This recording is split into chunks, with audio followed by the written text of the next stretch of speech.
What's up, everybody? Happy Sunday. And first off, I just want to say thank you for everybody that took the time to watch the video last week. I know it was kind of long, but as I process this thing, I haven't really been able to edit. I just got to get it out. And thank you for the responses and the comments and people that DM me personally saying that they could relate, et cetera, et cetera. Something that happened to me in the hospital, I wanted to share.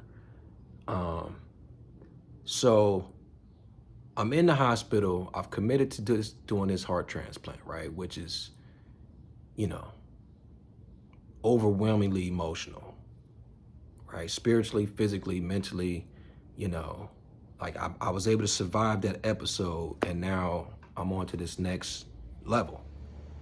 Um, and so you try to have positive thoughts because you positive attitude because you have to, like, this is some life and death shit, like, to be stuck in a woe is me kind of attitude is not going to serve you. And I've always prided myself on trying, not even trying, but taking the higher road 99.9% of the time, because I never wanted to feel like, once again, I wasn't in control. I don't like giving my power away to circumstances outside of me, because then I feel like a victim. It's like, no, you're in this position because of something that you did, right? It's not external, it's internal. So, as I'm battling with that seesaw of emotions between this is some bullshit to, come on, man, just stay locked in, stay focused, just trust, believe, etc. So I would say maybe like 2 weeks into it, and we're in the middle of a pandemic, so um, I was only allowed to have one visitor for 2 hours a day, and it had to be a designated visitor. So my mom, would come for a couple hours and just sit with me, and we play our video games and talk and watch TV, and then, I'd be always staring at the clock because I'm like, man, she going to leave in a little while. Whew, it's starting to affect me right now. And when she's gone, like, I'm gonna be in here by myself. And it's hard enough to go through this situation, but then because it's a pandemic, I feel like I'm by myself in here. Where the previous surgery, she was able to, obviously could have more visitors, and she was able to spend the night, like they would set her up and just so she could just be there, which I needed. But this time, like, it was none of that. You get 2 hours, and we sometimes we stretch it, just trying to be inconspicuous, just. And then every time she would leave, like, I would try to I would try to, like, keep a strong face because I didn't want her worrying.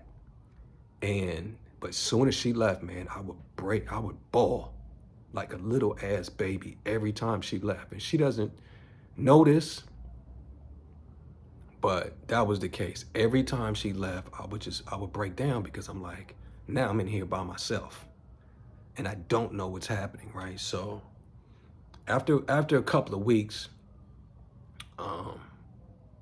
when she would leave, I was like, okay, maybe if I just video journal and talk, like, just get it out. That way I'm not holding on to shit, because this shit is hard, right? So, I started recording some video journals, and it was like, okay, this is day 12.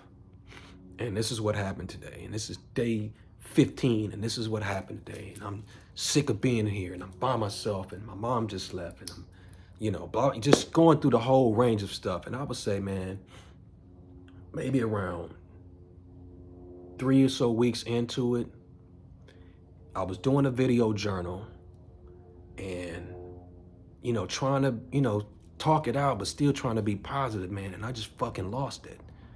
Like, I had a why me moment, and it was vicious. Cause I literally was like on some, okay, we gonna get through this. And then all of a sudden, out of nowhere, I paused, and I was like, what the fuck am I doing in here? God, what did I do to deserve this?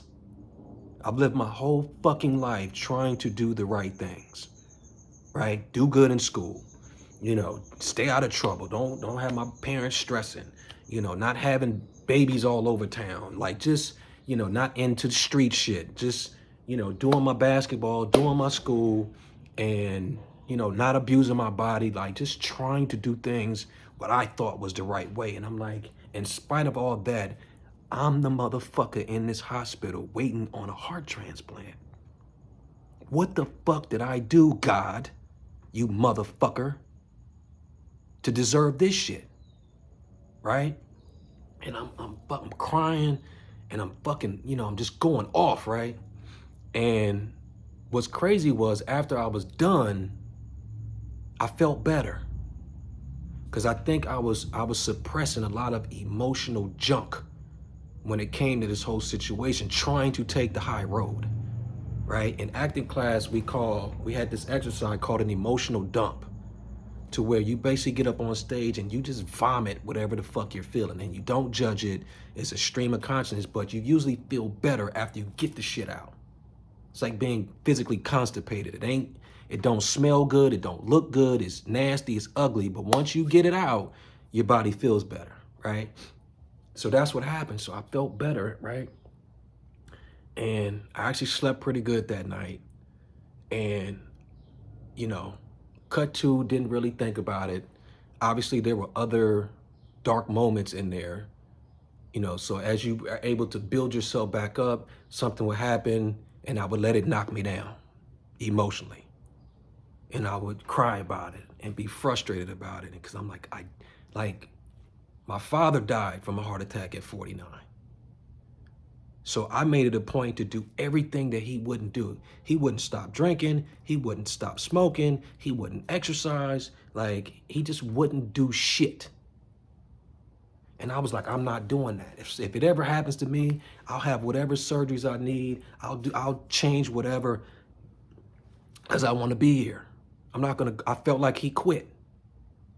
And obviously I can't talk to him to figure out what his reasons were.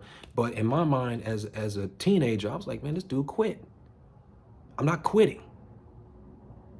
So even though I had, like I talked about in the last video, even though I had that moment of physical fatigue, mental fatigue, spiritual fatigue, where I was just ready to go to sleep and be done, right?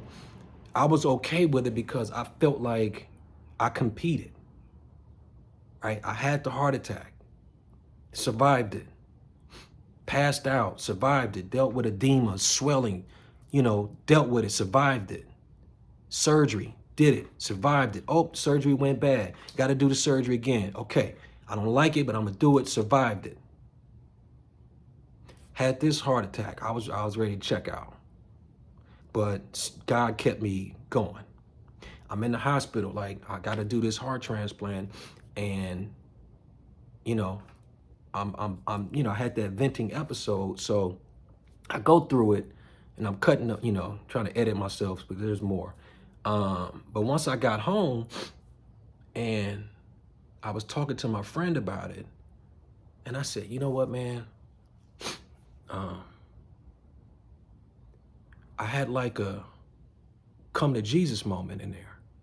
And he was like, what are you talking about? So I explained to him what happened, like my argument, my frustration with God. And I said, yo, what's crazy is, as I think back on it now, it's the same thing that Jesus did. When he was on the cross, he said, God, why is thou, Father, why have thou forsaken me? And that's what it felt like. It felt like like Jesus was like, I did everything that you asked me to do. And I'm still being persecuted. I'm still on this fucking cross, about to die. Why has you forsaken me? Why has thou forsaken me? And God was like, yo, I got a plan. Right? We can't see it. And my thing was like, I couldn't see the plan. I just know that I felt like I was being punished for something that had nothing to do with me. Because I was born genetically with a disposition, and it's like, yo, what the fuck did I do? And even though it happened, I still was like, okay, I'm gonna fight through this. I can't play basketball no more, okay. I can't run all day no more, okay. I can't go to the gym and lift heavy and all that because my heart can't, okay. I will make whatever adjustments that I need to make. You know, you got to rest more. You got to not have sodium. Can't eat salty stuff. Okay, I'll do whatever. Not drink. You know, I didn't smoke anyway, but I'll do whatever you need me to do so I can survive this thing. And I did. And I was still needing surgery after surgery and passing out and fucking, you know, heart attacks in the kitchen. You know what I mean? Like feeling light. Just shit was still happening. So I really was on some like, what the fuck, man? So my buddy was like, yo, that's crazy. Like, I see what you're talking about. And I'm not comparing myself to Jesus, but that's what it felt like in that moment. As I look back, it was like, I thought I did everything, or I was doing everything that I was taught to do. And I'm still in this position. And that's what Jesus felt. He's like, man, I did everything you asked me to do. You know, feeding the poor, you know, turning water into wine, taking a loaf of bread and curing the blind. Like, why am I on the cross? I know a lot of MFs that should be where I'm at, that live in foul. But I'm the one? What did I do?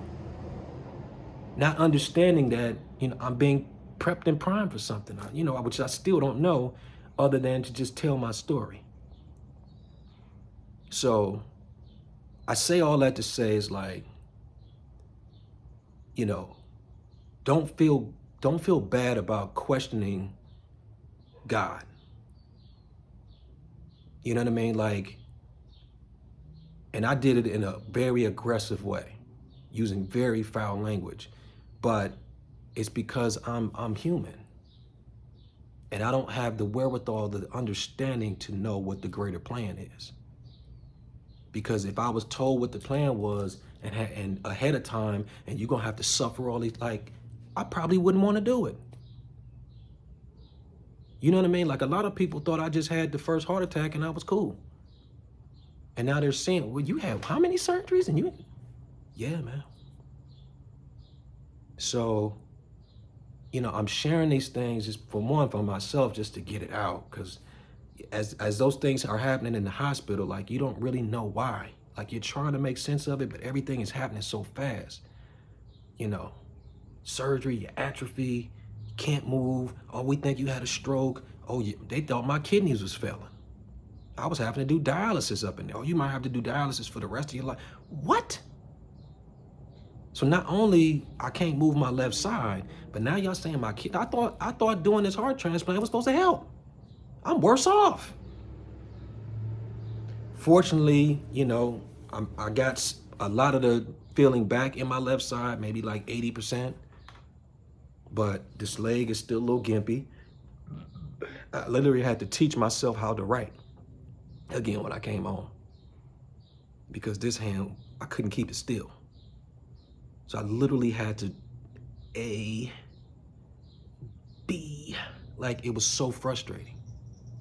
Just trying to sign my name. Like, I couldn't even sign my name in the hospital when they were doing procedures. I would just write an X. You know what I mean? So I just want to say thank you, man. Like, I'm not even, it's just a stream of consciousness. I'm not even sure what the fuck I'm talking about, but it just helps to get it out. And I appreciate you guys for listening and commenting. And if you can get anything out of this journey or my testimony, you know, I'm thankful, and it's worth it. It's worth everything that I've been through. Because other than that, I can't explain why I had to go through all that stuff other than to tell the story. All right, y'all. Y'all have a good day. Peace.